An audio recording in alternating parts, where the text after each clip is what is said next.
আসসালামু আলাইকুম। থিঙ্ক ক্লাউডে আপনাদের সাথে আছি আমি জাহিদুল ইসলাম।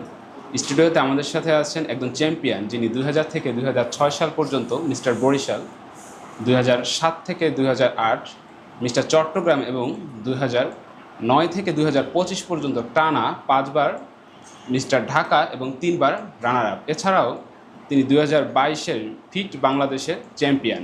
চলুন আমরা তার সাথে পরিচয় আসি। নয়ন ভাই, কেমন আছেন? Hi, how are you man?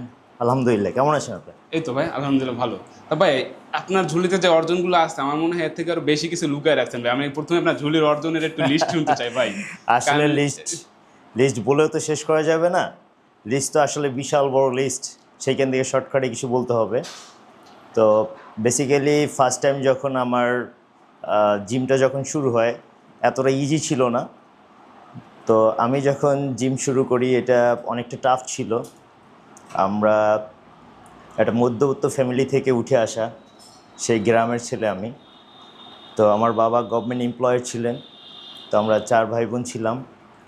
তো সব মিলিয়ে পড়াশোনার খরচ মিলিয়ে সেই ক্ষেত্রে একটা মধ্যবর্তী ছেলে একটা জিম করাটা ওই সময় অনেক প্যাশনেট ভাই, ছিল। বিষয়টা তো ওই সময় জিমটা তো বাংলাদেশে তো পরিচিতও ছিল না। মানে আমার যতটুকু ধারণা, মানে জিম গ্রামে তো মানে যে অকল্পনীয় বিষয়, যদিও তাদের বডি এমনি এমনি হয়তো পরিশ্রমে, কিন্তু শহরের জায়গায় তো জিমটা ভাবে পরিচিত না। জিমের পরিচিতটা হইলেন কি হয়েছে আসলে, জিম এরকম একটা আছে এরকম? আসলে আমাদের ছোটোবেলা থেকেই আমি শহর কাম গ্রাম কাম শহরের ভিতরেই ছিলাম। তো ওই আমলটাই ছিল যে আমার এলাকায় এক বড় ভাই ছিল, যে দেখতাম বেশ মাস্কুলার। আর তখন আমার মনে হলো যে না, এর মতো আমার একদিন হতে হবে। তো ভাই, ছোট্ট একটা মাঝখানে প্রশ্ন করি ভাই। মাস্কুলার বডির প্রশ্ন যেহেতু আসছে ভাই, প্রপোজ জীবনে কটা পাইছে? সেই ক্ষেত্রে মানে আসলে প্রত্যেকটা ছেলে যারা বডি বিল্ডিং করে তাদের স্বপ্ন থাকে যে আমি একটা ফিট বডি হবে, মানে যখন আমি যাবো রাস্তা দিয়ে ছেলে মেয়ে সবাই আমার দিকে একটা তাকাবে। অর্থাৎ আপনার বড় ভাইয়েরও সেটা ছিল, আর আপনি অনুপ্রাণিত হয়েছেন। রাইট। আপনি জীবনে কয়টা প্রপোজ পাইছেন এইটা, মানে বডি বিল্ডিং জগতে আসার পরে? আসলে বডি বিল্ডিং জগতে যখন আমি ফার্স্ট টাইম যখন আসলাম, আমি উইদিন 6 মান্থের ভিতরে আমার বডিটা এত সুন্দর গ্রো করলো। দেন আমি 1 ইয়ারের ভিতরে আমি মিস্টার বরিশাল চ্যাম্পিয়ন হয়ে গেলাম। মানে আমার ভিতরে এতটা ডেডিকেশন কাজ করছে যে মানে বড় ভাই যদি মার্শাল এতটা সুন্দর করতে পারে, সে যদি উইন হতে পারে, আমি কেন পারবো না? আমার ডেডিকেশনটা এতটা কাজ করছে যে 1 বছরের মাথায় আমি মিস্টার বরিশাল হয়ে গেছি। ভাই, তারপর থেকে আমার আর পিছে তাকাইতে হয় নাই। কন্টিনিউসলি আমি মিস্টার বরিশাল হলাম 2000 সন থেকে 2006 সাল পর্যন্ত, প্রায় লং টাইম মানে সার্ভিসে। আজকে লাস্ট এই 2025 সালে এসে কিন্তু আমি মিস্টার ঢাকা চ্যাম্পিয়ন হলাম। চ্যাম্পিয়ন টানা। হ্যাঁ, টানা কিন্তু গেমসেই কিন্তু চ্যাম্পিয়ন ছিলাম আমি। মাশাল্লাহ, এটা আপনাদের দোয়া এবং বাপমার দোয়া ছিল। আর সবচেয়ে মজার কথা হচ্ছে, এই মিস্টার ঢাকা খেলার আগে বিডি মার্শাল শো হয়েছে। এটা সারা এশিয়া মহাদেশের ভিতরে আমি বলবো যে এটা সবচেয়ে একটা হাই ক্লাসিক একটা গেম ছিল। এটা তো অ্যাটেন্ড হ্যাঁ, করাটাই সব থেকে বড় বিষয়। কারণ আসলে এটা একদম মানে সত্যি কথা বলছেন যে অ্যাটেন্ড করাটা হচ্ছে যে আসলে আমি এই জিনিসটা আমি সবসময় আমার জিমের স্টুডেন্টদের বলি যে ওই প্ল্যাটফর্মে তুমি যদি না যাও, তাহলে প্ল্যাটফর্মের মর্মটা তুমি বুঝতে পারবে না যে আসলে ওইখানে। মানে বিষয়টা এরকম যে আমি দেশে আমি হিরো ঠিক আছে, কিন্তু ওই জায়গায় গেলে আমি নিজের অনেক কিছু বাবাটা আসলে এটা মুশকিল হয়ে যায়। Right, right man. আসলে মানে ওই জায়গাটা অনেকটা টাফ একটা প্ল্যাটফর্ম। কারণ এই জন্য আমি সবসময় আমার স্টুডেন্টকে নিতে চাই যে তোমরা একসময় গেমসে চ্যাম্পিয়ন হবে। তোমাদের আসলে একটু সাহস, অনেক সময় মানুষের ভিতর জড়তা কাজ করে। জড়তা কাজ অবশ্যই ভাই, জড়তা জড়তা কাজ করে যে আমি আসলে ওইখানে যে কেমনে কি শো করব, এত বড় বড় বডি বিল্ডার, তাদের সঙ্গে আমি কিভাবে ফাইট করব। এটা আসলে একটা তাদের ভিতরে একটা কনফিউজলি এসে পড়ে, না আমি যাইতে পারবো না বস, আমাকে এবার ক্ষমা করেন, আমি এই আন্ডারওয়্যার পরে উঠতে পারবো না, আমার শরম লাগে।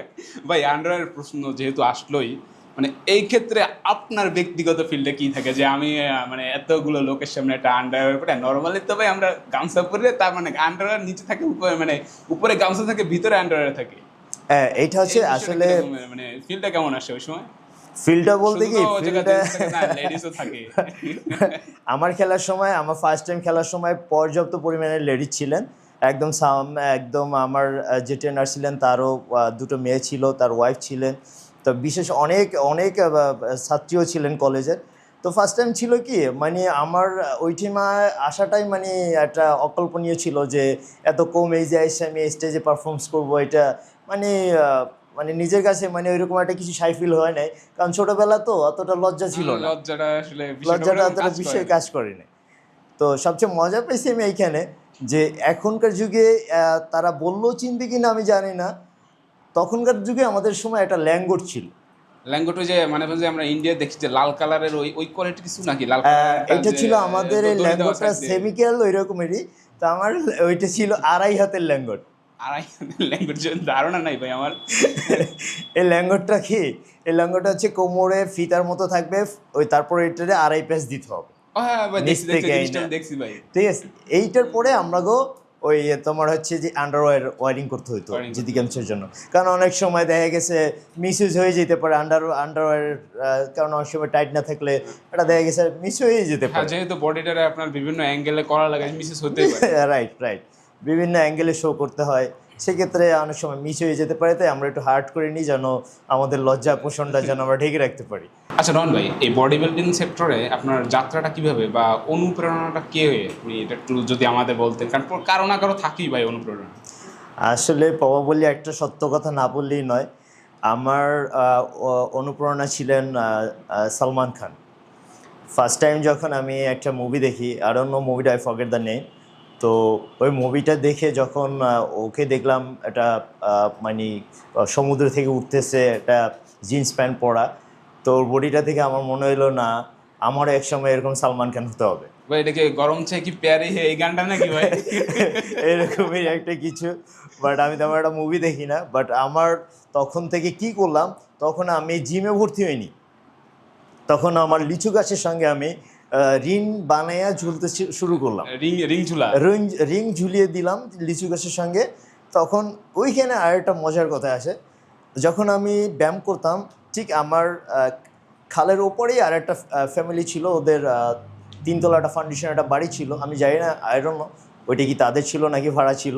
ওই ফ্ল্যাটে একটা মেয়ে ছিল, ওই মেয়েটা যখন আমি সন্ধ্যার সময় রাতের সময় যখন আমি ওয়ার্কআউট করতাম, সে থাই গ্লাস থেকে আমাকে দেখতো, কিন্তু শি ডাজেন্ট নো যে থাই গ্লাস থেকে তাকে রাতের বেলা দেখা যায়।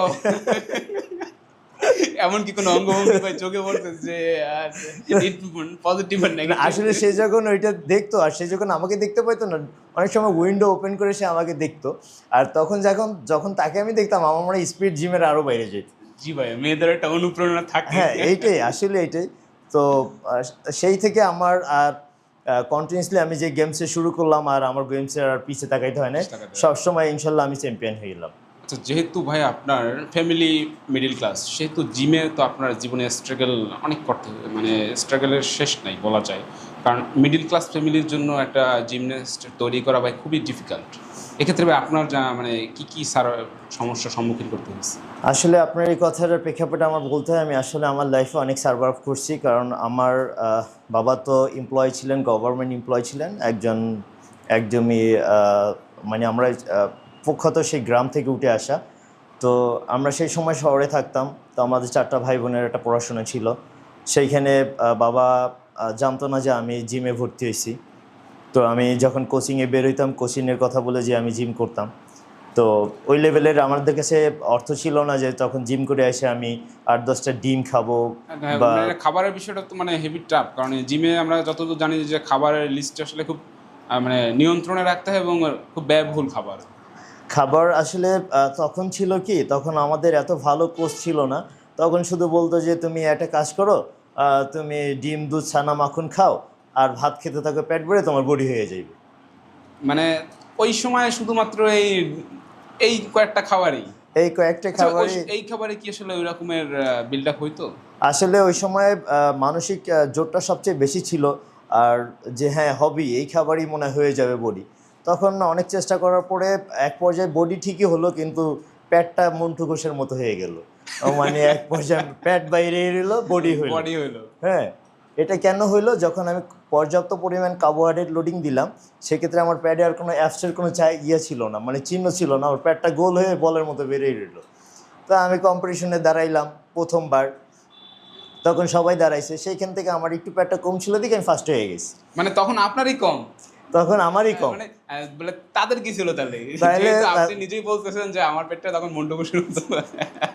আসলে ফানি ওয়ার্ড না বললেই নয়, তখন সবচেয়ে আমার একটু কম ছিল বিধায় ওইখানে আমাকে তারা চ্যাম্পিয়ন করলো। চ্যাম্পিয়ন।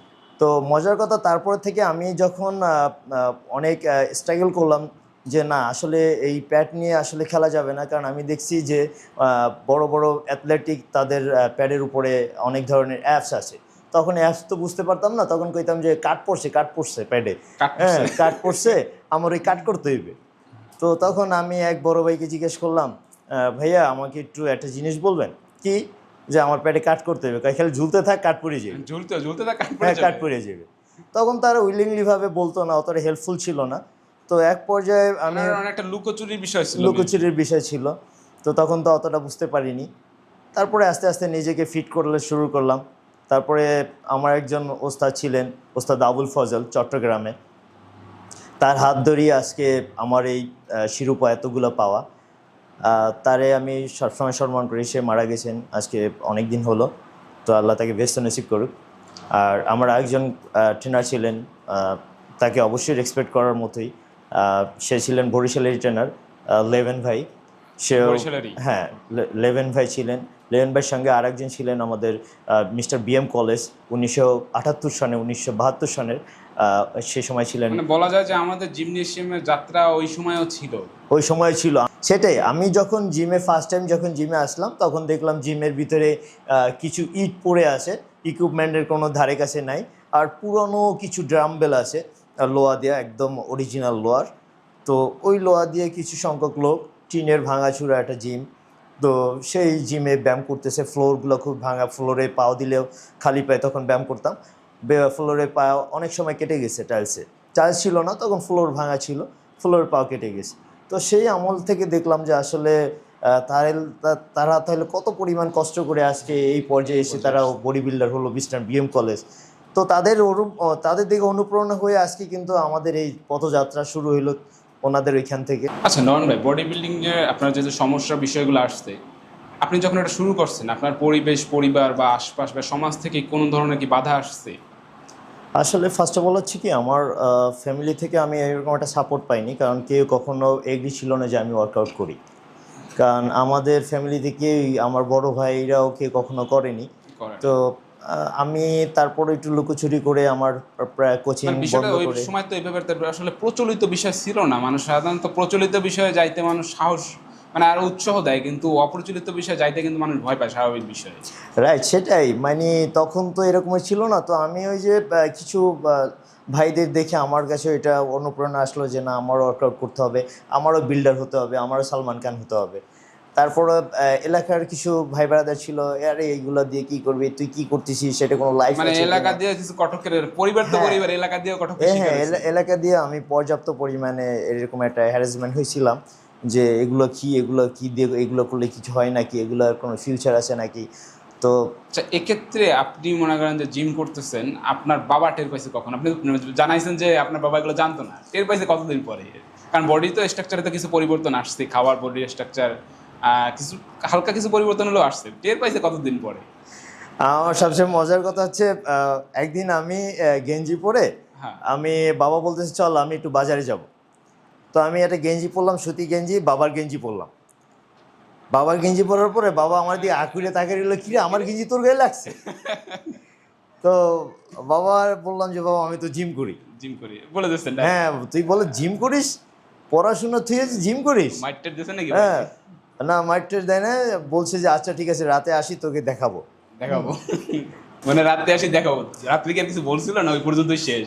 না, বাবা এসে রাতে, বাবা আমাকে প্রচুর পরিমাণে ভালোবাসতো। আমার বাবার কথা আমি বললে হয়তো বা ক্যামেরার রিল শেষ হয়ে যাবে, বাবার বলার চাহিদাটা শেষ হবে না আমার কাছে। বাবার ভালোবাসাটা এত ছিল যে আমার বাবা আমাকে এত ভালোবাসতেন, অনেক ভালোবাসতেন বাবা। বাবার চলে যাওয়াটা আসলে আমাকে সাডেনলি মানে মানে এতটা কষ্ট দেয়, মানে আমি ভাষায় বুঝাতে বাবা পারবো না। মা বিষয়টা এরকমের যে এটা আসলে কারো অপূরণীয়, যার নাই সেই বোঝে যে কি নাই।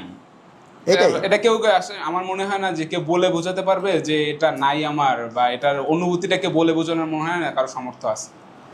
রাইট, এটা সত্যি কথা, আসলেই সত্যি কথা। আচ্ছা ভাই, এই দীর্ঘ 2000 থেকে 2025 সালে আপনার ধারাবাহিকতাটা, আমি নর্মালি এত লম্বা সময় ধারাবাহিকতার বজায় রাখার আসলে মোটিভেশনটা কি?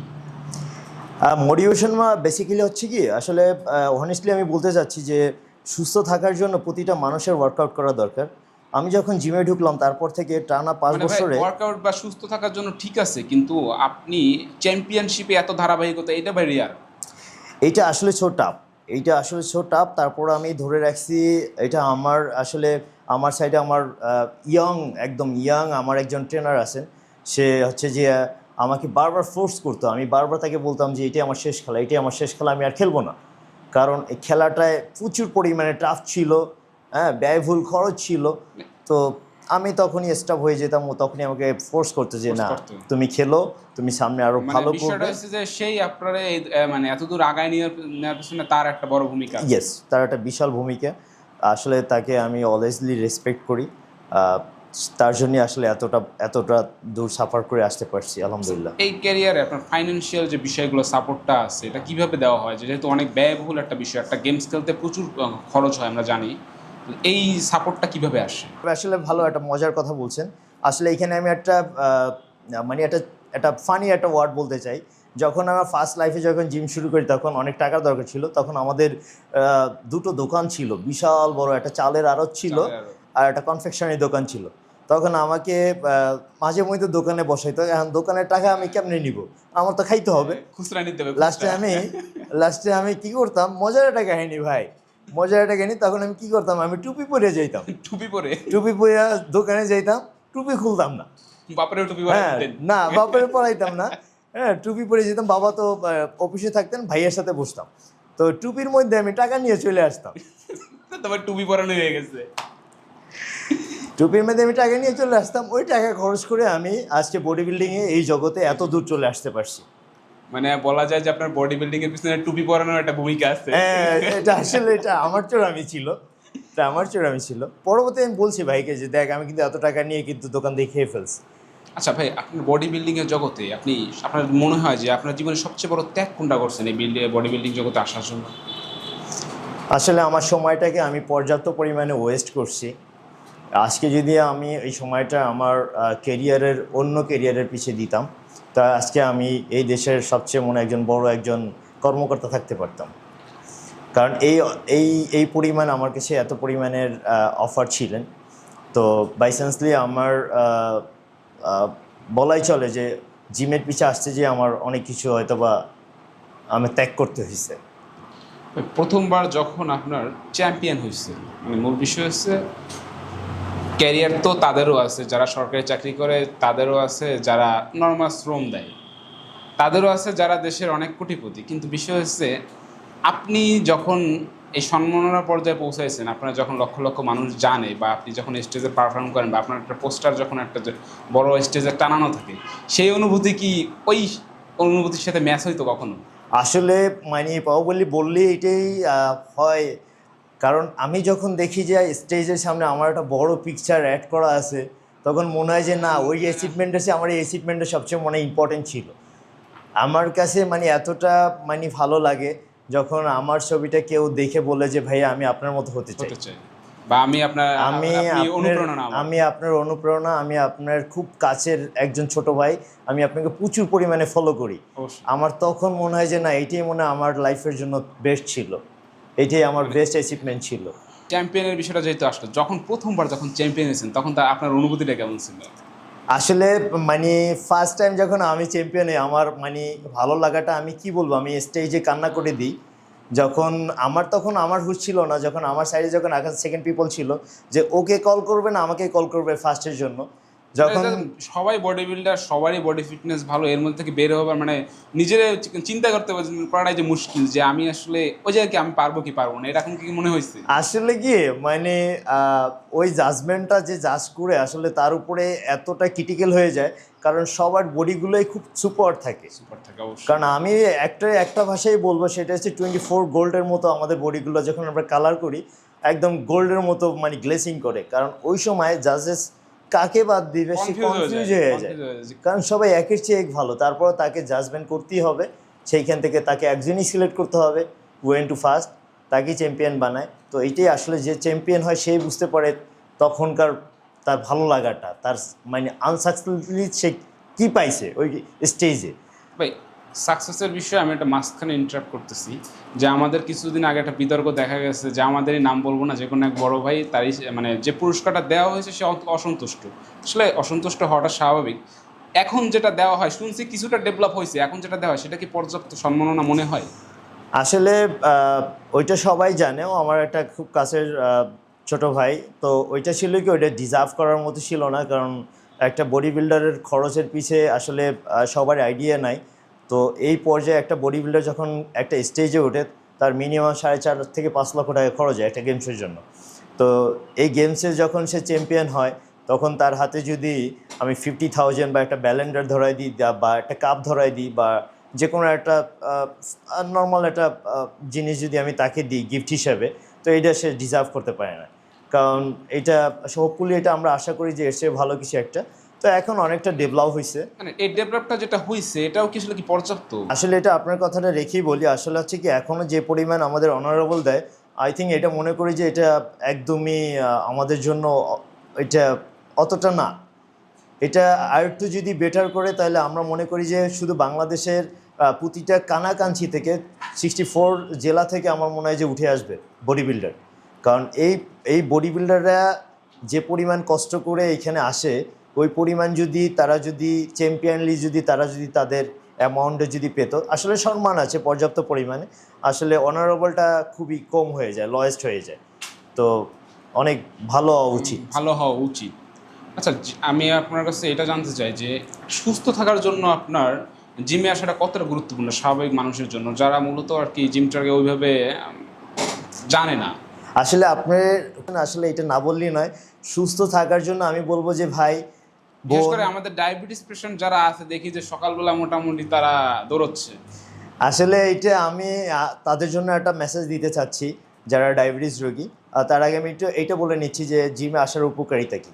জিমে কেন আসবেন? জিমে এই জন্য আসবেন সুস্থ থাকার জন্য, সুস্থ রাখবেন আল্লাহ পাক, এটা একটা উচিলা। আমি যখন ফার্স্ট টাইম যখন জিমে আসি 5 ইয়ার্সের ভিতরে, অ্যারাউন্ড 5 ইয়ার্সের ভিতরে আমার কোনো সিকনেস হয়নি আলহামদুলিল্লাহ। সেই থেকে আমি মনে করলাম যে না, আমার জিমটাকে ধরে রাখতে হবে, সুস্থ থাকতে হবে। টোটালি কোনো সিকনেস নাই, কোনো সিকনেস নাই। আজকে এতটা বছর জার্নি করে আসছি, আমার মনে হয় যে আমার একটু ফেভার ছাড়া আর কিছুই হয়নি। হালকা একটু জ্বর হয়েছে, এছাড়া আমি মনে হয় আমার লাইফে আর কোনো বড় ধরনের কোনো ট্র্যাজেডি পাইনি। টোটালি আপনি মোটামুটি আলহামদুলিল্লাহ, I am so happy man. কারণ হচ্ছে যে আমি এই ওয়ার্কআউটের মাধ্যমে আজকে আমি দেখেন এই ওয়ার্কআউটের মাধ্যমে অনেক জিনিস ধরে রাখতে পারবে, তার এইজটাকে ধরে রাখতে পারবে, তার স্কিন গ্লোটাকে ধরে রাখতে পারবে। আমি কিন্তু ভাই আপনাদের আগে জিজ্ঞেস করেছি ভাই আপনার এজটা কত, বলেন নাই ভাই। তার গ্লোটা ধরে রাখতে পারবে, তার হেয়ারটাকে ধরে রাখতে পারবে। হেয়ার ফলের অনেকগুলো কারণ আছে, এটা আমি আপনাকে নেক্সট এপিসোডে বলবো। আর যেটা বলতেছিলেন যে ডায়াবেটিস রোগীদের জন্য কতটা ভালো ওয়ার্কআউটের জন্য, আমি বলবো যে ডায়াবেটিস রোগীরা তো অবভিয়াসলি যখন হাঁটে তখন তার কী হয়, তার ব্লাড সার্কুলেশনটা তার নিয়ন্ত্রণে থাকে। একটা ডায়াবেটিস রোগীর তার মাসেলটাকে স্ট্রং করতে হবে, তার হার্টটাকেও স্ট্রং করতে হবে। তো ডায়াবেটিস রোগীরা কী করেন, এটা একটু ভুল করেন। তো তারা মনে করে যে তারা হার্ডলি মনে হয় তাদের ডায়াবেটিসের নিয়ন্ত্রণে থাকবে, আসলে এমনটা না। হ্যাঁ, এরকম দেখা যায় যে বলে যে আমি তো রেগুলারই হাঁটি কিন্তু আমার ডায়াবেটিস তো নিয়ন্ত্রণে নেই। এই জন্য তাকে কি করতে হবে, তাকে ফার্স্ট অফ অল হচ্ছে যে কোনো একটা ছোটোখাটো একটা জিমে তাকে অ্যাডমিশন নিতে হবে এবং ভালো একটা ট্রেনারের আন্ডারে থাকতে হবে। ইভেন দো তাকে হচ্ছে যে আমি এটা তো সাজেস্ট করবো যে সকালবেলা তুমি খালি পেটে ঘুম থেকে উঠে তুমি 1.5 কেজি 2 কেজি 3 কেজি আম খাও, জীবনে তোমার ওই যে তোমার ব্লাড এসকেপ করবে না, তোমার উপরে আসবে না, ইভেন দো ডায়াবেটিস রোগী। হ্যাঁ। আচ্ছা নয়ন ভাই, আমি জানতে পারছি যে আপনি একজন বডি বিল্ডারের পাশাপাশি একজন ট্রেনার। আচ্ছা, আপনার বডি বিল্ডিংয়ের পাশাপাশি যে ট্রেনিং আছে সেখানে কি কোনো ডায়াবেটিক্স রোগী আছে? আমার জিমে ডায়াবেটিস রোগী প্রায় 15 থেকে 17 জনের মধ্যে আসেন। তো আরও অনেক ছিলেন, তারা হয়তো বা জব পারপাস অনেক জায়গায় চলে গেছেন। তো ডায়াবেটিস রোগী আমার এখানে 25, 26, 27 নিয়ে আসছেন।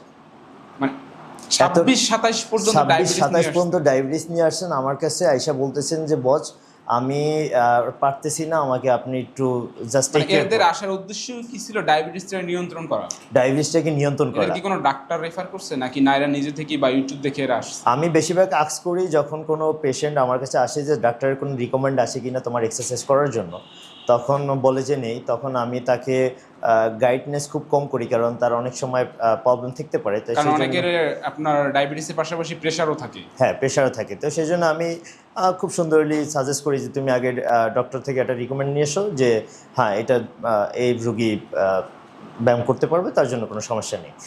তো আর ডায়াবেটিস যেটা আপনি বললেন যে ডায়াবেটিস রুগী কতগুলো আছে, তো ডায়াবেটিস যারা 25 থেকে এখন 25 নিয়ে আসছেন ডায়াবেটিস, আজকে তাদের 7 থেকে 8 ডায়াবেটিস রানিংয়ে, এবং তারা সবচেয়ে ভালো বডি বিল্ডার আমার জিমে। ডায়াবেটিস তো তাহলে বলা যাবে না, কারণ একজন নর্মাল মানুষেরও মাঝে মাঝে 7-8 ওঠে। রাইট, আসলে এটা বলাই যাবে না, কারণ হচ্ছে কি ডায়াবেটিসে যখন আপনি ওকে একটু আমাদের ব্রেন, আমি সবসময় বলি যে আমাদের ব্রেন অনেক চালাক। এই জন্য আপনি আমার ব্রেনকে যদি সাপ্লাই করেন যে হ্যাঁ আমার ডায়াবেটিস, আমার মিষ্টি খাওয়া যাবে না, আমার এটা করা যাবে না, ওইটা করা যাবে না, তখন আপনার ডায়াবেটিস আরও বেড়ে যাবে। যখন আপনি ফিট মনে করবেন যে ডায়াবেটিস কিছু না, এটা আমার জন্য কিছু না, আমি এক্সারসাইজ করবো, আমি খাবো, আলহামদুলিল্লাহ আমি সুস্থ থাকবো। মানে অনেকটা আপনার ব্রেনই আপনারা বলে দিচ্ছে। হ্যাঁ, ব্রেনই আমাকে অসুস্থ করে দিচ্ছে, ব্রেনই আমাকে সুস্থ করে দিচ্ছে। তো সেই জন্য ফার্স্ট অফ অল হচ্ছে যে নিজের উপরে কনসার্ন রাখতে হবে যে ডায়াবেটিস নামের রোগ আমার ভিতরে নেই, আমার ওয়ার্কআউট করতে হবে, আমার খেতে হবে, বাট সেখানে কিছু বাধ্যতামূলক খাবার আছে যে খাবারগুলো খাওয়া যাবে না, আর যে খাবারগুলো রিকমেন্ড করতে হবে, যে খাবারগুলো জিমের ট্রেনার রিকমেন্ড করবে যে এই খাবারগুলো আপনি খেতে পারেন, ওই খাবারগুলো খেলে আলহামদুলিল্লাহ আপনি সুস্থ থাকবেন। আচ্ছা, প্রেশারের রোগীদের ক্ষেত্রে আপনারা কি করেন? আচ্ছা, কিছু কিছু মানুষ দেখা যায় যে অনেক মোটা, মানে ফ্যাট লেভেল এক্সেল লেভেলই বলা যায়। এই ক্ষেত্রে যারা অতিরিক্ত ফ্যাট, তাদের ক্ষেত্রে আপনারা কি ধরনের দেন? আসলে ফ্যাটি পিপলের তো প্রেশারের প্রবলেম তো থাকেই। তো সেই ক্ষেত্রে আমরা তাকে খুব সুন্দর করে কনসাল্ট করি। আর অনেক সময় তোমার যদি বেশি প্রবলেম হয়ে যায়, সেক্ষেত্রে আমরা ডক্টরের বলি যে ডক্টরের সম্পন্ন হন।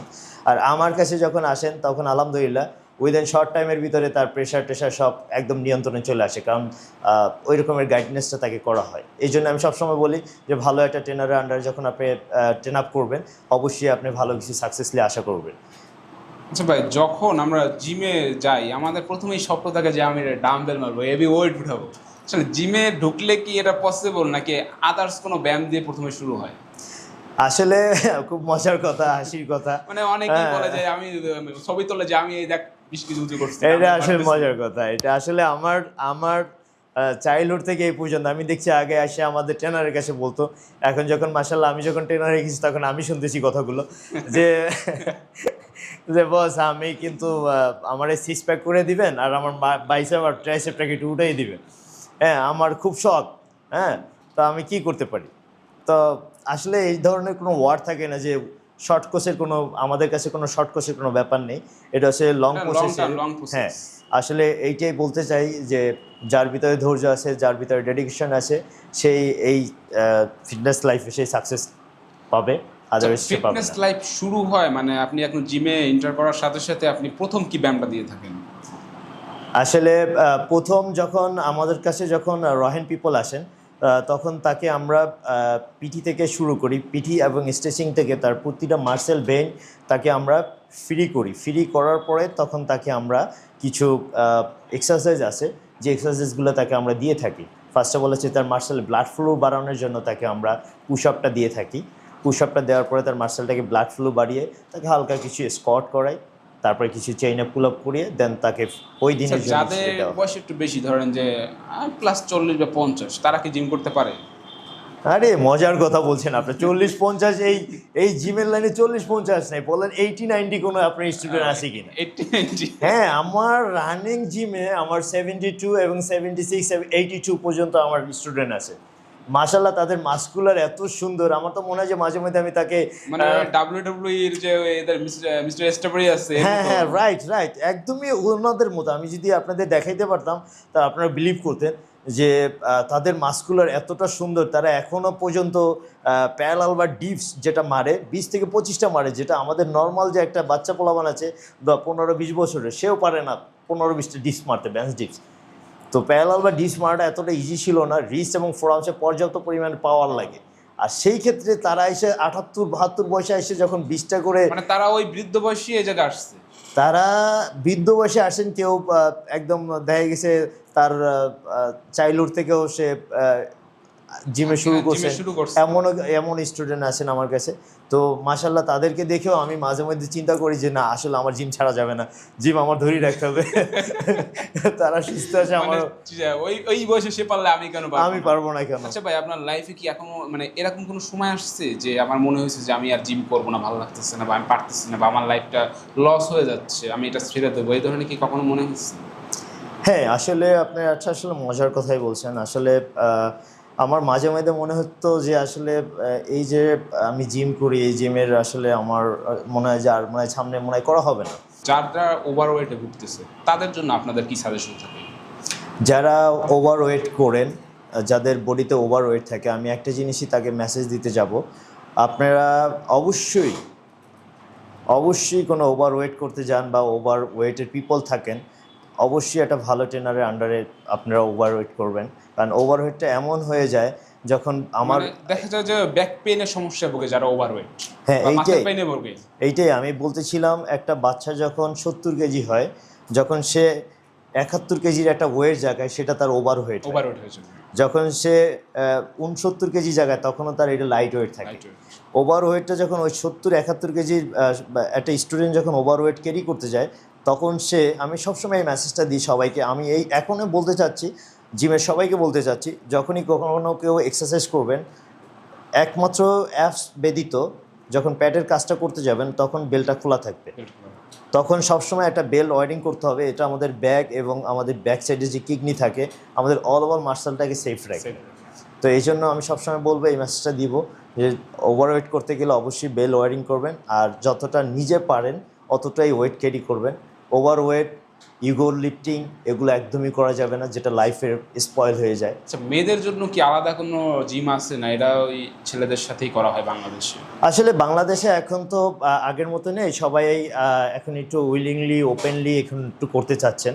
তো এখন আমাদের সারা বাংলাদেশে এত পরিমাণ ভালো ডেভেলপমেন্ট জিম হয়েছে, যেসব জিমে ভালো সিকিউরিটি আছেন, এবং তো মেয়েদের জন্য ভালো সুব্যবস্থাও আছেন কিছু। আমাদের যেমন আমাদের বরিশালের কথাই বলি, আমাদের বরিশালে যেমন হচ্ছে যে আমাদের বরিশালে কম্বাইন্ডের জিম আছে, 4-5টা কম্বাইন্ড জিম আছেন, যেখানে আছে এটা হচ্ছে যে আপ টু ইউ, ছেলেদের এই সময় থেকে এই সময়, মেয়েদের এই সময় থেকে এই সময়, মেয়েদের সময়টা আলাদা করা আছে। তারপর যদি কোনো মেয়ে যদি চায় যে হ্যাঁ আমি কম্বাইন করবো, আমার কোনো ইস্যু নেই, আমার কোনো প্রবলেম নেই, সেক্ষেত্রে সে করতে পারে, সেক্ষেত্রে সে করতে পারে। আচ্ছা, ডাক্তার অনেক সময় গর্ভবতী মায়েদের মানে বাচ্চা জন্মদানের পরবর্তী সময় জিমের জন্য রিফার করেন, এক্ষেত্রে তাদের জন্য মানে জিমটা কী রকমের হয়? এখন এখানে বুঝতে হবে যে তার কি নর্মাল ডেলিভারি হয়েছে নাকি সিজারে হয়েছে। যদি সিজারে হয় সেক্ষেত্রে হচ্ছে যে সে উইদিন 6 মান্থের ভিতরে সে ওয়ার্কআউট করাটা তার জন্য টাফ হয়ে যাবে। হ্যাঁ, কারণ ওই জায়গায় সেলাইয়ের একটা বিষয় থাকে। রাইট, তার এখানে পেইন চলে আসতে পারে, বা এখানে ব্লাড চলে আসতে পারে, বা এখানে টেয়ার হতে পারে। তো সেই ক্ষেত্রে হচ্ছে যে সে ওই ধরনের কোনো জিনিসই করা ঠিক হবে না। এটা মানে হয় কি, সিজারের পরে দেখা যায় যে অনেক মায়ের পেটটা ফুলে থাকে, ওই নরমালি আর ন্যাচারালি ভিতরে যায় না। এই জন্য ডাক্তাররা মানে 2-3 মাস পরে যে স্যার আমার পেটটা বের হয়ে আসছে, আমার সৌন্দর্য নষ্ট হয়ে গেছে, এক্ষেত্রে ডাক্তাররা জিমের জন্য দেয়। সেক্ষেত্রে কি এটাকে ভালো কাজ করে? আসলে সেক্ষেত্রে সে নর্মাল কিছু ওয়ার্কআউট আছে, আমি বলবো না সে হেভি কোনো ওয়ার্কআউট লিফট করুক, কারণ আমি সবসময় একটা সাজেস্ট করি যে ভালো জিমের ট্রেনারের আন্ডারে জিম করতে হবে।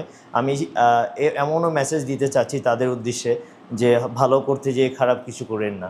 কারণ হচ্ছে যে এই সময়টা হচ্ছে রেস্টের টাইম, একটা রেস্ট, কারণ আপনার উপর থেকে 9-10 মাস একটা বড় একটা সাফার চলে গেছে। এখানে আপনার রেস্টের পরিমাণটা আপনি আর একটু বেশি হওয়ার পরে যখন আমরা প্রপার ওয়েতে আপনি বডি মুভমেন্টটা খুব ভালো থাকবে, হ্যাঁ বডি মুভমেন্টটা খুব ভালো থাকবে, তখন আপনি যেতে পারেন। এটা আপনার কি মনে হয় যে বাংলাদেশের প্রত্যেকটা মানুষেরই জিমনেশিয়ামে আসা উচিত, জিম করা উচিত?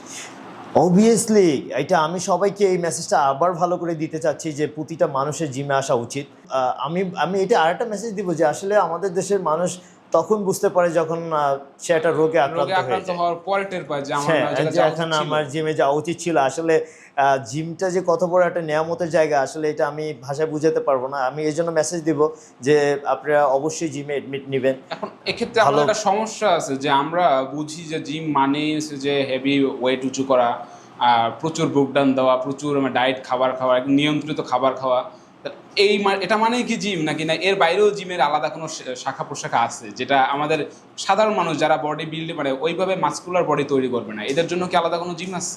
আসলে এই জিনিসটা হচ্ছে কি, বডির 3-4টা কন্ডিশন থাকে। এখন আপনি কি চান এটা আপনার উপরে আগে ডিপেন্ড করে। মানে অনেক চিকন মানুষও চাইলে বডি তৈরি আপনি করতে কি পারে, বডি বিল্ডার হবেন, নাকি আপনার ফিজিক্যালটা ভালো রাখবেন, নাকি আপনি কোনো একটা বড় ধরনের অ্যাথলিট হতে চাচ্ছেন, এইটার উপরে আগে আপনি ডিসাইড করতে হবে আপনি কী হতে চান। এইখানে যদি আপনি ফিজিক্যাল ভালো রাখতে চান সেক্ষেত্রে আপনি নর্মালি রানিং করবেন, 30-40 মিনিটের মতো ওয়ার্কআউট করবেন, আপনি সুস্থ থাকবেন, আপনার ফিজিক্যাল ওয়েল থাকবে। এখন আপনি যদি বডি কম্পিটিশন করতে চান, বডি বিল্ডার হতে চান, সেক্ষেত্রে আপনার ওয়েট লিফটিং করতে হবে। ওয়েট লিফটিংয়ের ভিতরে এখানে একটা ভাষা আছে, ওয়েট লিফটিংয়ের দুটো শাখা থাকে। একটা হচ্ছে যে আমাদের বডি বিল্ডিংয়ের জগতে হচ্ছে যে ওয়েট লিফটিংটা হচ্ছে আপনার হেভি ওয়েট থেকে হেভি ওয়েট দিয়ে আপনি এক্সারসাইজ করাটা, এটাকে আমরা বলি যে হেভি ওয়েট। ঠিক আছে, হেভি ওয়েট এইখানে সবার জন্য মনে হয় এটা না। সবার জন্য না। আসলে এইখানেই বাচ্চারা ভুল করে, এইখানেই আমাদের স্টুডেন্টরা ভুল করে যে আরেকজনকে বডি দেখে সেও আসছে ওই 10 কেজি ডাম্বেলটা জাগাইতে যায়। আসলে তো তার ক্যারি করার সামর্থ্য 10 কেজি নাই, সে না, না, 3 কেজি বা 5 কেজি আছে। রাইট। সে কিন্তু বুঝতেছে না যে তার কিন্তু এই 7 বছর বা 10 বছরের মাথায় এসে কিন্তু সে এই ধরনের একটা বডি অ্যাচিভ করছে, এই ধরনের একটা বডি বানাইছে। কিন্তু সে এসে মনে করে যে এই মনে উইদিন 6 মান্থের ভিতর বডি হয়ে যাবে, তাহলে আমি একটা 20 কেজি একটা ডাম্বেল নিয়ে জায়গায় শুরু মানে ওয়েট উঁচু করলে বডি হয়ে যাবে, বিষয়টা এরকম। হ্যাঁ, আমার জিমে তো প্রায় মনে হয় এই 50,000-এর উপরে এডমিশন নিছেন, কিন্তু আমার মনে হয় যে এখন 200 জনও নাই। কারণ জিমটা তো সাধনার বিষয়, জিম তো সবারই দিয়ে না। আর এখানে আসার পরে 2-1 দিন ওই ডাম্বেল নিজের ভাষায় জায়গায় ট্রেনারের ফাঁকি দিয়ে তারপরে 3 দিনের দিন তাকে আর খুঁজে পাওয়া যায় না, সে চলে যায়। জিম ছাড়ার বিষয়ে যদি আসে তাহলে একটা মানে মানুষের একটা কোশ্চেন থাকে যে জিম যদি ছেড়ে দেয় সেক্ষেত্রে তারা প্রচুর মোটা হয়ে যায় বা নানা সমস্যায় ভোগে, বিষয়টা কি আসলে এরকমের? আসলে হচ্ছে কি, আমাদের দেশে একটা মানে প্রচলন আছে, কানে চিল নিয়ে মানে কান চিলে নিয়ে গেছে, কিন্তু মানে কান যে কানের জায়গায় আছে সেটা আর দেখে না, ওই চিলের পিছু দৌড়াইতে থাকে। তো বেসিক্যালি হচ্ছে কি, আমরা একটা জিমের উপরে একটা দোষ দিয়ে দিই। দোষটা জিমের উপরে আসবে না। আপনি যখন জিম করেন, খুব সুন্দর একটা আপনি প্রশ্ন করছেন, আমি অ্যান্সারটা দিচ্ছি, এটা খুব একটা ভালো মেসেজ। আপনি যখন জিম করার পরে আপনি ট্রেনার কী করেন, আপনাকে একটা গাইডনেসের ভিতরে রাখেন যে আপনি এটা খাবেন, এটা খাবেন না, এটা খাবেন, এটা খাবেন না। তখন কি হয়, আপনার ফিজিক্যালটা খুবই ভালো থাকে যখন আপনি এক্সারসাইজ করতে থাকেন, একটা গাইডনেসের ভিতরে, একটা ডায়েটের ভিতরে থাকেন। যখন আপনি ছেড়ে দিচ্ছেন তখন কি হচ্ছে যে আপনি র্যান্ডমলি সব খাবারগুলো আবার খাচ্ছেন, খাওয়ার পরে মূলত মূল সমস্যা না, সমস্যাটা হচ্ছে আপনি গাইডেন্সটা ছেড়ে দিচ্ছেন। রাইট।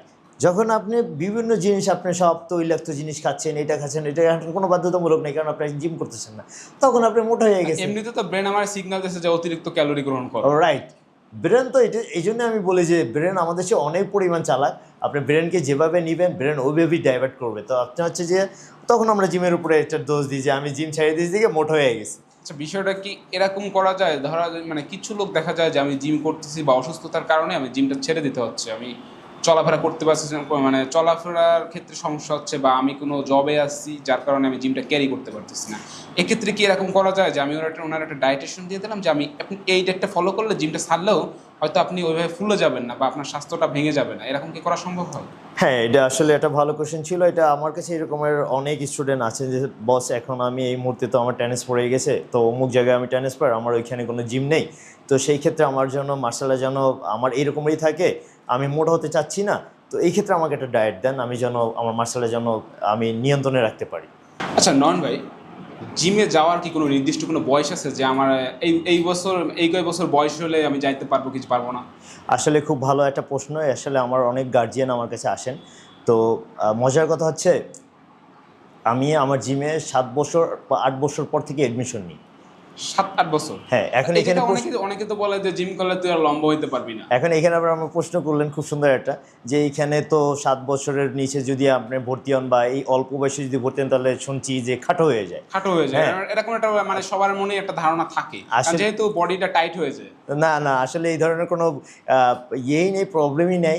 যখন আমরা এই শর্ট টাইমে যখন আমরা অল্প বয়সে যখন ওয়ার্কআউটে যাই, তো সেই ক্ষেত্রে আমাদের কি হয়, আমাদের গ্রোথ হরমোনটা অ্যাক্টিভ হয়ে আমাদের লম্বা হওয়ার একটা চাহিদা থাকে, চাহিদা বাড়ে। ইয়েস, আমাদের লম্বা হওয়ার একটা খুবই চান্স থাকে। তো আমাদের বাপ মারা কী করেন যে এত অল্প বয়সে যদি জিমে দিই তো ও ছোটো হয়ে যাবে, খাটো হয়ে যাবে, ও আর বলবে না, ওর ওর এটা প্রবলেম হয়ে যাবে।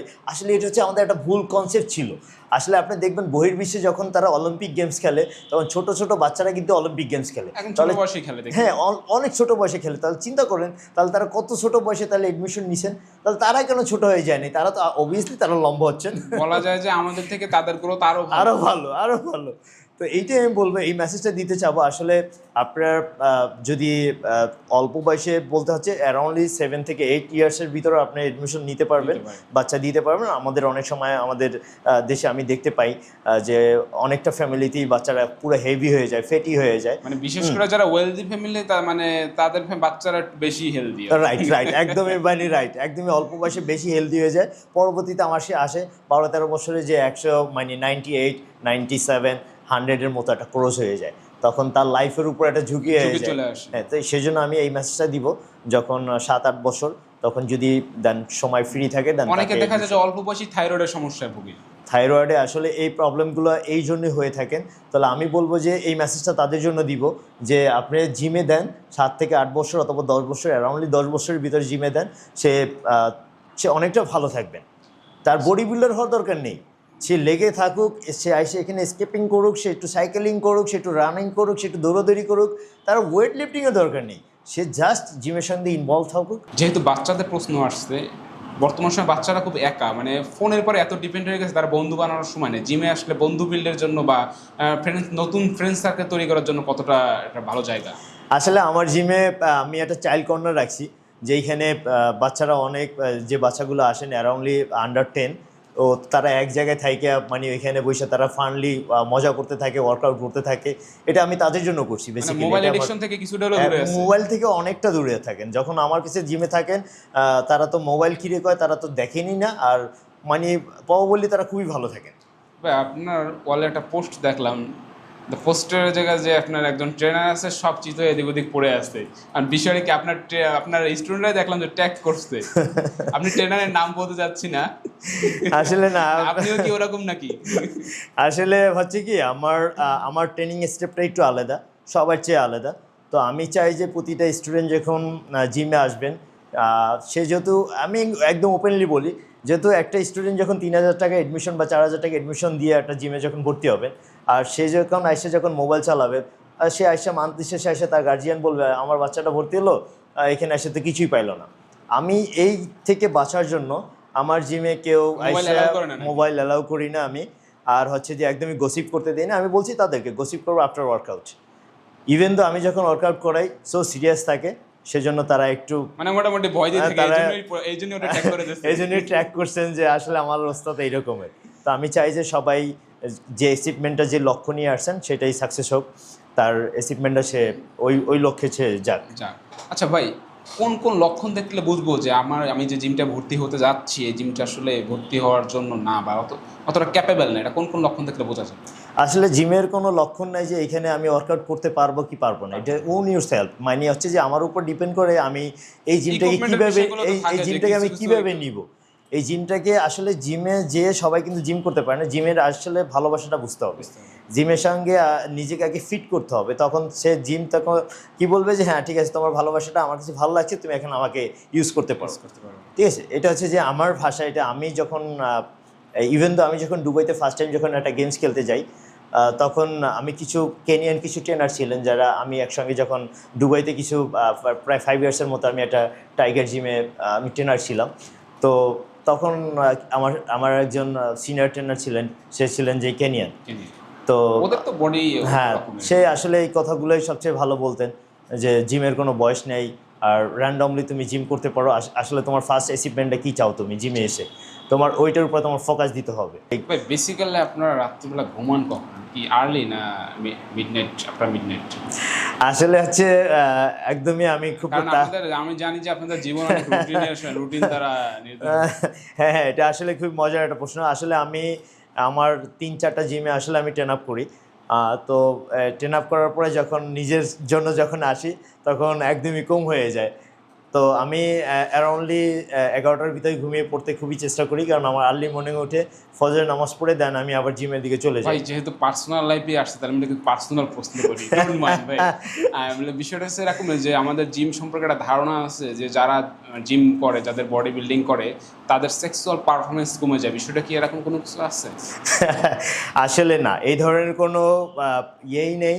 আসলে হচ্ছে কি বা তাদের প্যানিস ছোট হয়ে যায়, এরকমেরও কিছু গুজব আছে। আসলে মজার খুব কোশ্চেন আসলে এই প্রশ্নগুলো আসলে আমি অনেক পাই আমার জিমের স্টুডেন্টদের কাছ থেকেই আমি পাই একদম।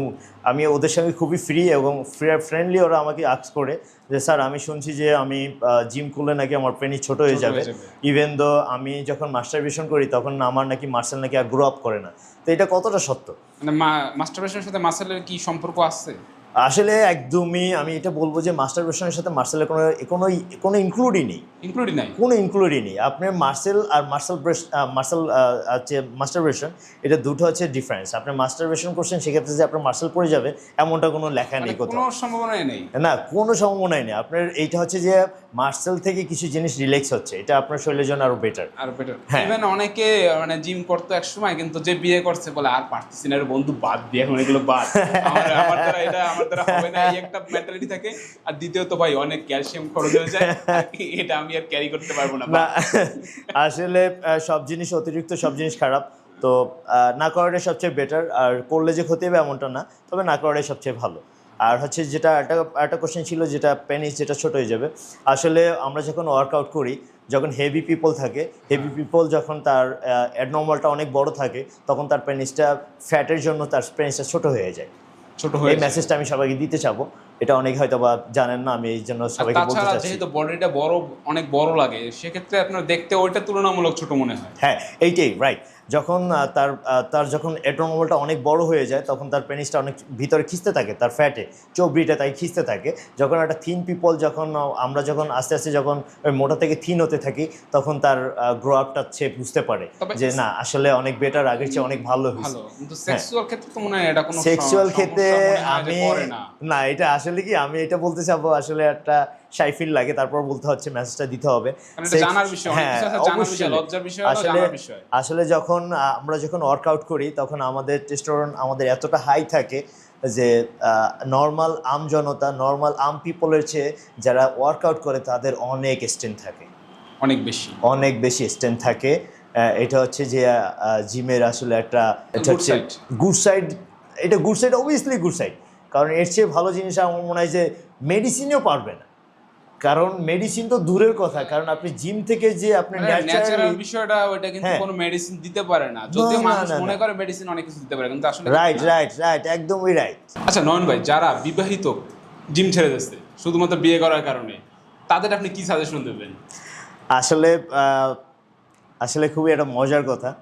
আসলে হচ্ছে কি, আমরা যারা ওয়ার্কআউট করি তারা নো দ্যাট অলসো, কারণ সে ইচ্ছা করে ছাড়ে না, তার ওয়াইফ তাকে ছাড়াই দিচ্ছে। এটা আসলে মজার কথা বলতে হবে। আসলে আমাদের যারা আমরা ওয়ার্কআউট করি, আমাদের ব্লাড সার্কুলেশনটা এতটা অ্যাক্টিভ থাকে, এতটা ভালো থাকে, আমাদের সেক্সুয়ালটা অনেক হাই থাকে নর্মাল পিপলের চেয়ে। নর্মাল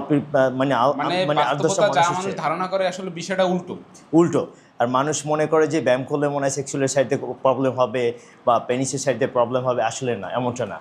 আপনি যখন ওয়ার্কআউট করবেন তখন আপনার এতটা পরিমাণ স্ট্রেন বাড়বে, আপনি বিলিভ করতে পারবেন না। টাইমিংয়ের ক্ষেত্রে ব্যাপকলি আসলে এটা যে ওয়ার্কআউট করে সেই জানতে পারবে যে আসলে কি হচ্ছে। মানে প্রেসার না নিতে পেরে ছাড়ায় এমনটাই কিছু। কারণ এটা আমাদের আসলে অনেক স্ট্রং, আমাদের আসলে এটা যারা ওয়ার্কআউট করে তাদের আসলে এই সাইডটা খুবই ভালো। আচ্ছা ভাই, কখনো কি এরকম মনে হয়েছে যে রাস্তার যাতায়াতের পথে সিঙ্গারার দোকানে দেখে যে আমি তো যেহেতু খাবার হেভি টাইট, মনে হয়েছে এমন যে ওটা খাইতে হবে? আসলে আপনার কথা রেখেই বলি, খুব মজার একটা কথা। গতকালকেরই কথাটা বলি। গতকালকে যখন বৃষ্টি নামলো, তখন আমি জিম থেকে সবেমাত্র বের হয়ে যখন আমি বাইকটি নিয়ে যখন হোটেলে, কি বৃষ্টি পড়তেছে, একটা হোটেলের সামনে যেয়ে দাঁড়াই, ভেজা থেকে বাঁচার জন্য। হ্যাঁ, বৃষ্টি থেকে বাঁচার জন্য একটা হোটেলের সামনে দাঁড়াইলাম। হোটেল থেকে ভিতরে ঢুকলাম। ঢোকার পরে আমাকে জিজ্ঞেস করলো, স্যার কী খাবে? আমি বলছি একটু বসি, যা একটু বৃষ্টি পড়ছে, একটু বসি তাহলে। বডি দেখে তো মনে করছে মাশাআল্লাহ আজকে হোটেল খালি করে দেবে। যখন বসলাম তখন দেখতেছি আমার প্রায় অনলি 2টা বাজে গেছে। তো এখন আমার তো মানে মিলের টাইম হয়ে গেছে, আমার পেটে প্রচণ্ড পরিমাণ খিদে লাগছে। এখন দেখতেছি কি ও পুরি ভাজতেছে, সাইডে দেখতেছি গরুর গোশ দিয়ে মানে বুট দিয়ে কি একটা চটপটির মতো বানিয়ে রাখছে। আমেজ তৈরি করতে ভাই।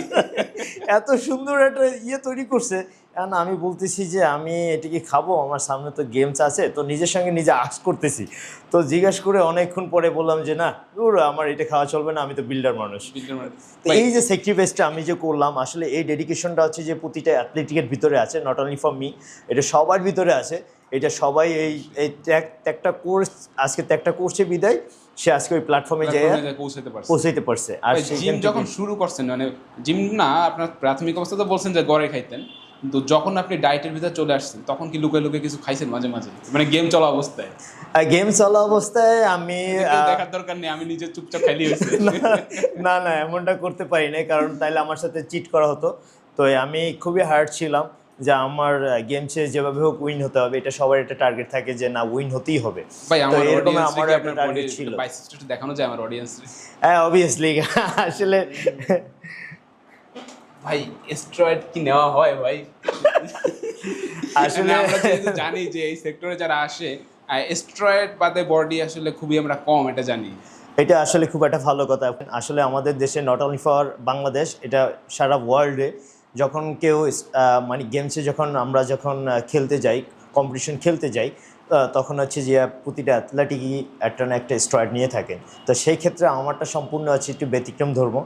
আমি আজ পর্যন্ত ছোটোবেলা থেকে কখনো কোনো স্টেরয়েডের দিকে আমি ঝুঁকি হইনি, কারণ স্টেরয়েড সম্বন্ধে আমার একটাই আইডিয়া ছিল, এই স্টেরয়েডটা নেওয়ার পরে আমার শরীরে আনহেলদি কিছু প্রবলেম হতে পারে। তো এই জন্য আমি এটা নেই না। আর আমার একজন ট্রেনার আছেন যাকে আমি অলওয়েজলি রেসপেক্ট করি, সে হচ্ছেন যে মোহাম্মদ আসিফ বিন আসিফ, সে ঢাকার ছেলে। তো তাকে আমি বলছি যে আমি কিন্তু কখনো স্টেরয়েড নিব না। সে আমাকে ওইভাবে গাইডনেসটা করতো। ইভেন তো এখন পর্যন্ত আমি যখন খেলতে যাই তার ইয়েতেই থাকি, আন্ডারেই থাকি। ইভেন তো আমি তাকে বলি সবসময়, সে জানে যে না এই বেচারাকে আমি আর যাই দেই হোক স্টেরয়েডের দিকে আমি কখনোই নিব না। আমি এইবার যে আমার চ্যাম্পিয়নটা আসছে মিস্টার বাংলাদেশে, মিস্টার ঢাকাতে এবং মিস্টার বিডি মার্সেলে, তো আমি এর আগেও কখনো নিইনি, এবারও নিইনি। এবার আমি চ্যাম্পিয়ন হলাম মাশাআল্লাহ, এটা আপনাদেরই দোয়া। ভাই যখন মিস্টার ঢাকায় রানার আপ হয়েছেন, আপনার অপোজিটে যে ছিল, আপনার কি কখনো মনে হয়েছে যদি আমি কখনো স্টেরয়েড নিতাম হয়তো বা আমার এই মানে পজিশনটা হারাইতে হইতো না? না স্টেরয়েডের কথাটা আসেনি, কারণ আমার হচ্ছে কি কারণ আমি এটা ডিজার্ভ করছি। কারণ আমি যখন লাস্ট 4-5 টাইম ইন্ডিয়াতে গেছিলাম তখন আমার একটু লিগামেন্টের প্রবলেম ছিল। তো লিগামেন্টের জন্য আমি অনেক সময় দেখেছি লেগসের ওয়ার্কআউটটা তেমন একটা করতে পারিনি।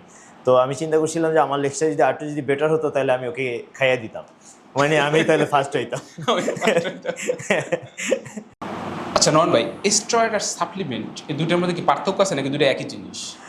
না খুব মজার একটা কোশ্চেন। এটার ভিতরে অবশ্যই ডিফারেন্স আছে। সাপ্লিমেন্ট হচ্ছে যে আমরা মিলটাকে ড্রাই করে শর্ট থেকে এটাকে একটা সাপ্লিমেন্ট, ওই সাপ্লিমেন্ট বানানো হয়। আর যেটা স্টেরয়েড হচ্ছে যে এটা মানুষের শরীরে প্রয়োগ করার পরে এটা একটা ওয়ান কাইন্ড অফ একটা অয়েল থাকে।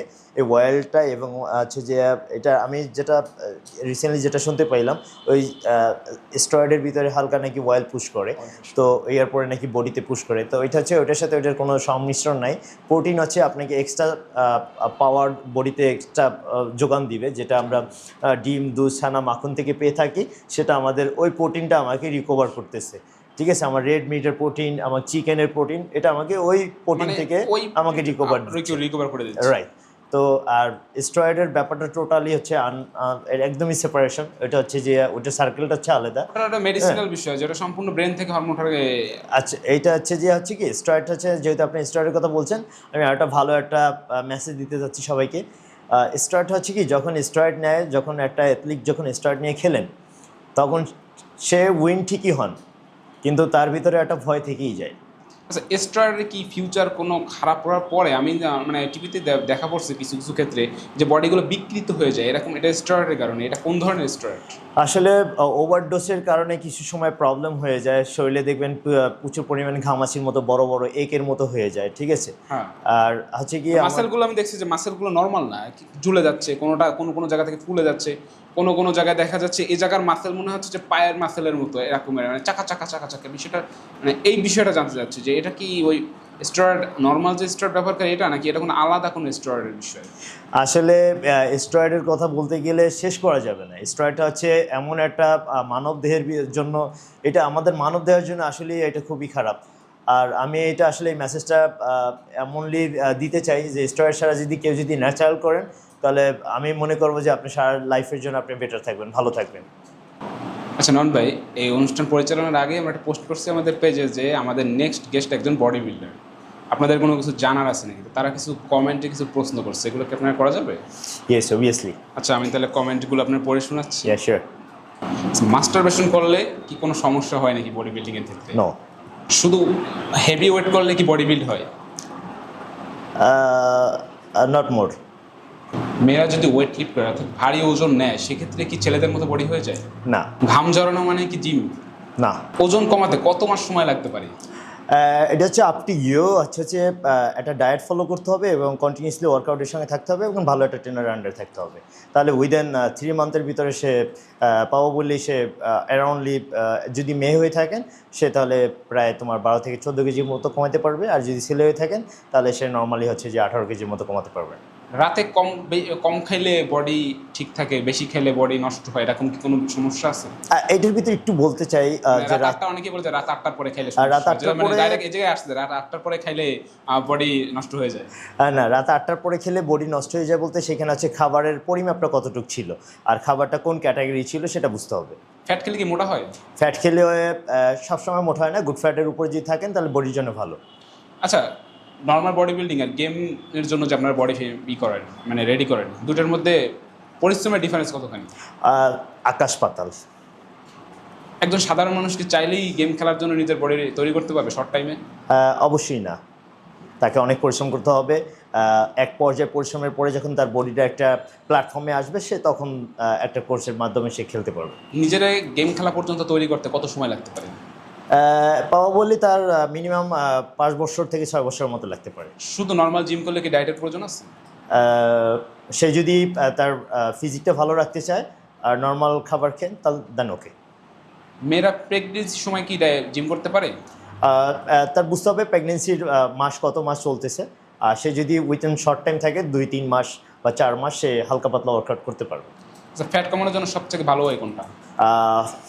Good diet. বেশি বেশি রিপস মানে কি বেশি বেশি ফ্যাট লুজ? Sorry again. বেশি বেশি রিপস মানে কি বেশি বেশি কি ফ্যাট লুজ করে?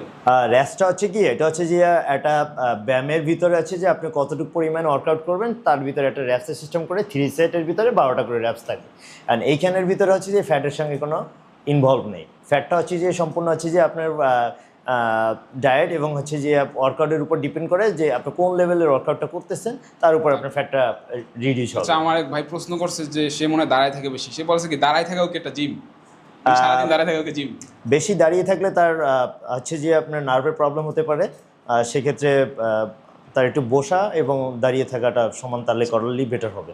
গেম শুরু করলে কি সারা জীবন চালিয়ে যেতে হয়? এটা হচ্ছে উন ইউর মাইন্ড উন ইউর সেলফ, একটা কথা আছে যেটা হচ্ছে যে আপ টু ইউ, যদি আপনি কন্টিনিউ করতে চান করবেন, নাহলে স্টপ করে দিতে পারেন। আর যদি ওয়ান সার্কেলে থাকেন সেক্ষেত্রে হচ্ছে যে আপনার একটু টাইম নিতে হবে, কারণ স্টেরয়েডে যারা করেন তাদের একটু টাইম নিয়ে ছাড়তে হয়, আর যারা নর্মালি স্টেরয়েড নেয় না তারা নর্মালি ছেড়ে দিলেই পারেন। পেইন মানে কি ওয়ার্কআউট? পেইন মানে হচ্ছে নো গেইন নো পেইন, এটা একটা কথা আছে। যদি মাসেলে ব্যথাই না আসে তাহলে ওয়ার্কআউট কেন করলাম? এই জন্য আমি মাসেলে ব্যথা দিয়ে ওয়ার্কআউট করাই, সেজন্য আমাকে বলা হয়েছে যে ইউর ফায়ার বস, ঠিক আছে। আপনার একজন স্টুডেন্টে প্রশ্ন করছে মেবি যে ভাই প্রচুর খাটায়, বিষয় কি সত্যি? আসলে আমি সব জিমের কথা জানি না, বাট আমি আমার জিমে খাটাই, কারণ তুমি যে জন্য আসছো সেই আর্নটা তোমাকে এখান থেকে নিতে হবে। তোমার এখানে মনে হয় ইনিও আপনার স্টুডেন্ট হবে, প্রশ্ন করছে যে ভাই প্রথম দিন ডাম্বেলই ধরতে দেয় নাই। আমি অ্যারাউন্ডলি তোমার 1-1.5 মাসের ভিতরে কোনো ডাম্বেল ইউজ করতে দিই না, কারণ তাকে আমি বুঝতে দিতে চাই যে তুমি তোমার পরিশ্রম থেকে তুমি কিছু তৈরি করো, চেইন আপ পুল আপ মারো, এটা মারো, পুশ আপ দাও। আরও একটা প্রশ্ন আসছে, এটা মনে হয় আপনার স্টুডেন্ট ভাই, বুক ডাউন দেওয়া শুরু করার পর মনে হয়েছে যে আর বুক ডাউনে আর জিমে যাব না। কারণ বুক ডাউনটা আমি অনেক ধরনের দেওয়াই। আর এক ভাই প্রশ্ন করছে যে আমি বিয়ে করছি কিন্তু জিম করা আমার ইচ্ছা, কিন্তু আমার সময়ের সাথে পারতেছি না, এক্ষেত্রে ঘরোয়া কি করা যায়? ঘরোয়া হচ্ছে আপনি ওনার জন্য একটা মেসেজ দিতে চাবো, সেটা হচ্ছে যে আপনি যেহেতু জিম করতে চাচ্ছেন, আপনার একটা ভালো একটা আগ্রহ আছে, তো সেক্ষেত্রে ঘরে বসে এসে আপনি প্রথমত 10টা 20টা 30টা করে কন্টিনিউসলি পুশ আপটা বাড়িয়ে দেন এবং স্কোয়াট করেন, সেক্ষেত্রে আপনার পেনিসে জোর বাড়বে। জিম করার পর ভাই লুক ভালো হয়েছে কিন্তু গার্লফ্রেন্ড পাচ্ছি না। গার্লফ্রেন্ড হয়ে যাবে, কোনো টেনশন নেই, বডিটা ইমপ্রুভ করতে থাকেন। প্রোটিন না খেলে কি মাসেল হয়? প্রোটিন না খেলে মার্সেল হয়, কিন্তু মার্সেলটা তোমার লং স্টেপ করে না। মার্সেলটা প্রোটিনটা হচ্ছে যে নর্মালি আমরা প্রোটিন খেলেও তোমার অনেক সময় ভেজ যারা থাকেন তারা চিজ এবং হচ্ছে যে পনির থেকে তোমার সয়াবিন থেকে যে প্রোটিনটা পাচ্ছে ওইখান থেকে মার্সেলটা গেইন করা যায়। তো আহামারি যে আমার ডাব্বাই খেয়ে আমার মার্সেল করতে হবে এমন কিছু না। আর এক ভাই প্রশ্ন করছে যে ডায়েট মানে কি শুধু সেদ্ধ খাবার মশলাবিহীন? ডায়েট মানে এমনটা না, ডায়েট হচ্ছে যে আপনার তৈলাক্ত জাতীয় কোনো খাবার খাওয়া যাবে না এবং মিষ্টি এবং ভাজা পোড়া থেকে একটু বন্ধ থাকতে হবে। আর এক ভাই প্রশ্ন করছে মেয়েদের সাথে জিম করার কি কোনো সুযোগ আছে? অবভিয়াসলি আপনি একটা ভালো একটা কম্বাইন্ড জিমে যান, মেয়েদের সাথে জিম করতে পারবেন, তবে মেয়েদের সাথে জিম করার আগে আপনার ভাই আর এক ভাই প্রশ্ন করছে, আমি কিন্তু সহমত। আসলে এটাই বললাম যে মেয়েদের সাথে জিম করার আগে ফার্স্ট অফ অল আপনি বুঝতে হবে যে আমি কেন আসছি, আমারও মার্শালটা তৈরি করতে হবে, নাহলে মেয়ে থাকবে না, মেয়ে চলে যাবে। হ্যান্ডসাম মানে কি হেলদি বডি? হ্যান্ডসাম মানে not healthy body, healthy body মানে হ্যান্ডসাম বডি। বডি বিল্ডিং এর সবথেকে বড় শত্রু কোনটা? Soft drinks, ice cream, sugar and ভাজা পোড়া। একজন জিম ট্রেনার যখন নতুন জিমে যায় তখন তার সাথে বিহেভিয়ার কেমন হয়? আমি যতটা দেখি ফ্রেন্ডলি হয়।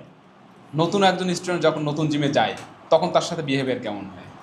অবভিয়াসলি ট্রেনারের সঙ্গে বেশ ভালোই হয়, আদারওয়াইজ যারা স্টুডেন্ট থাকে তারা একটু মুডি থাকে, তারা একটু ইগো নিয়ে থাকে যে সে নতুন আসছে, একটা ভাব নিয়ে থাকে। আচ্ছা, পুরনো একজন বডি বিল্ডার যখন নতুন কোনো জিমে যায় সেক্ষেত্রে তার সাথে বিহেভিয়ার কেমন থাকে? তাকে যদি ওই জিমের লোক যদি চিনেন বা স্টুডেন্ট যদি চিনেন, সেক্ষেত্রে তার জন্য আরও একটা বেটার একটা ফিল আসে যে আমাদের পুরান বচ, আমাদের পুরান মেম্বার, ভেরি গুড, তাহলে আমরা একসাথে ওয়ার্কআউট করতে পারবো। ফেসবুক বা অনলাইনে যারা বডি বিল্ডিং এর বিভিন্ন টিপস দেয়, আসলে তাদের টিপসটা কতটা অ্যাকুরেট? আসলে আমি তাদের শুধু ইউটিউব দেখেই আমি তাদের উদ্দেশ্যে বলবো, আসলে কিছু ইনফ্লুয়েন্স আছে যারা ইন্ডিয়ান এবং বাংলাদেশে, তাদেরকে দেখা তারা ইউটিউবার হয়ে তারা এটা আসলে বলতেছেন, আসলে তারা ভালো কিছুই জানেন না, তাদের যাই না তারপর বলা উচিত, আমি এতটুকু আমি তাদের উদ্দেশ্যে বলবো। ট্রেনার হিসেবে আপনি জীবনের সবচেয়ে আজব কি প্রশ্ন পাইছেন? আপনার একজন স্টুডেন্ট করছে ভাই, সে লেগে দিয়েছে স্যার আপনি নিশ্চয়ই করছে। আজব বলতে আসলে অনেক আজব প্রশ্ন আছে, তার ভিতরে একটা হচ্ছে যে মজার কথা যে স্যার আমি আপনার মতোই হতে চাই, আপনি কীভাবে হইলেন? স্যার জানতে চাইছি যে স্যারের কি বউ আছে না গার্লফ্রেন্ড আছে? ভাই আপনার লং জার্নিতে আপনি কতগুলো জিমের ট্রেনিং এর সাথে জড়িত ছিলেন? আমি বলি প্রায় 19 থেকে 20টা জিমের ট্রেনার ছিলাম। আপনার কাছে সবথেকে কোনটা বেস্ট মনে হয়েছে? Techno gym, Chittagong. বরিশালে আপনি কোন কোন জিমে অ্যাড আছেন? এখন রাইট নাও আমি বরিশাল গভর্নমেন্ট জিমের মেইন কোচ এবং হচ্ছে ঈশান ফিটনেসের মেইন কোচ, ইভেন হচ্ছে যে অ্যাস্থেটিক জিমেরও মাঝে আমি যখন সময় পাই তখন দেখাই। আমি 3-4টা জিমে এখন ইনভলভ আছি বরিশালে। টাইম মেনটেন করেন কীভাবে এত? আসলে টাইম মেনটেন করতে গিয়ে আসলে আমি নিজেই সময় পাই না, তারপরেও তাদের সবাইকে অল্প অল্প করে সময় দিতে হচ্ছে আমার। ফ্যামিলি মেনটেন কি করা যায় এর মধ্যে? আচ্ছা নয়ন ভাই, আমাদের অডিয়েন্সদের উত্তর দিচ্ছেন এর জন্য অনেক ধন্যবাদ, কারণ আমাদের থেকে অডিয়েন্সদের প্রশ্নের পরিমাণ একটু বেশিই ছিল। না, it's okay, no problem, thank you so much. অডিয়েন্সের উদ্দেশ্যে আমি একটা কথাই বলবো, আমার যদি কোনো জিনিস আপনাদের ভালো লাগে জাস্ট ফলো আপ করতে পারেন, আর ইভেন তো যদি কোনো জিনিসে যদি আস্ক করতে ইচ্ছা করে দেন নম্বর থাকবে অবশ্যই, তো নম্বরে কল করে জেনে নেবেন। থ্যাংক ইউ সো মাচ সবাইকে।